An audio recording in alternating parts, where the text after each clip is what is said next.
கருப்பசாமி உத்தரவிட்டு தான் கருப்பசாமி பலையடி போய் பார்த்துட்டு வந்தான். கருப்பசாமி உன்னுடைய கட்டுமனையை போய் முதல் கருப்பசாமி போய் பார்த்துடும். உன்னுடைய கட்டுமனையை போய் பார்த்துடும். கட்டுமனை அப்படி சரிப்பா அப்படியா என்னடா முக்கோணம் காமிக்கிற கருப்பசாமி?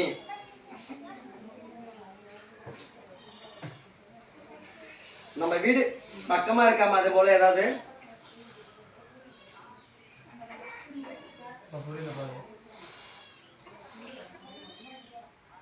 முக்கோணம் வழியில ஏதாவது இருக்கான்னு கேட்ட கருப்பசாமி.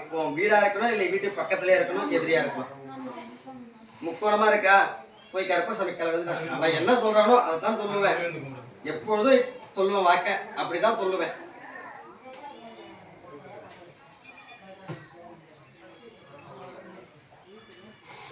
நம்மளுடைய மன நிம்மதி வேணும் கருப்பசாமி. என்ன நிம்மதி வேணும்? மன நிம்மதி. வேற என்ன வேணும்?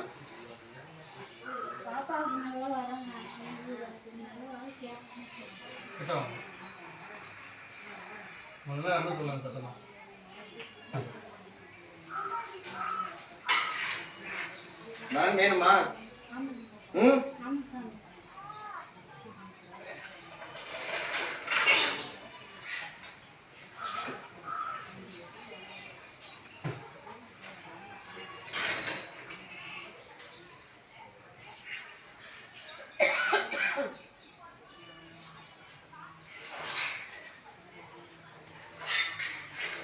வேற என்ன வேணும்?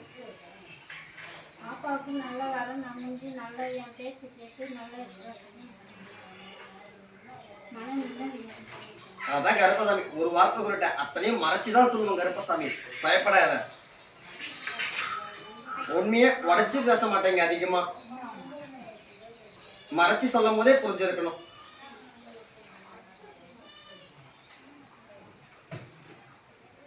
கருப்பசாமி பிள்ளை அப்படி பிள்ளையோட மனநிலையை மாத்தி அமைச்சு கொடுத்தனப்பா. மாத்தி அமைச்சு கொடுத்து திருமணம் அது ஒரு எதிர்பார்ப்பை கருப்பசாமி உருவாக்கி கருப்பசாமி காப்பாத்தி கொடுத்துட்டா போதுமா? பிள்ளையோட பேர் என்னமா?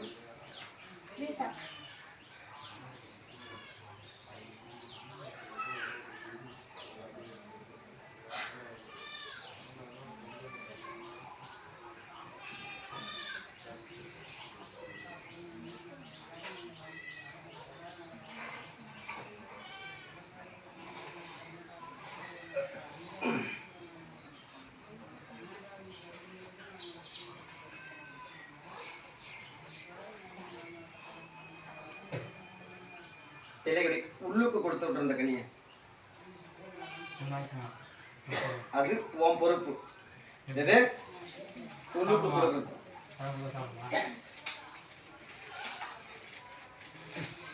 கருப்பசாமி உன்னுடைய பிள்ளையர் மனநிலை மாத்தி அமைச்சு கொடுத்து திருமணம் அப்படி ஒரு எதிர்பார்ப்பு கருப்பசாமி அமைச்சு கொடுத்து கருப்பசாமி உன்னையும் மன நிம்மதியோட வாழ வச்சு கொடுத்து கருப்பசாமி காப்பாத்தி கொடுத்துட்டா போதுமா?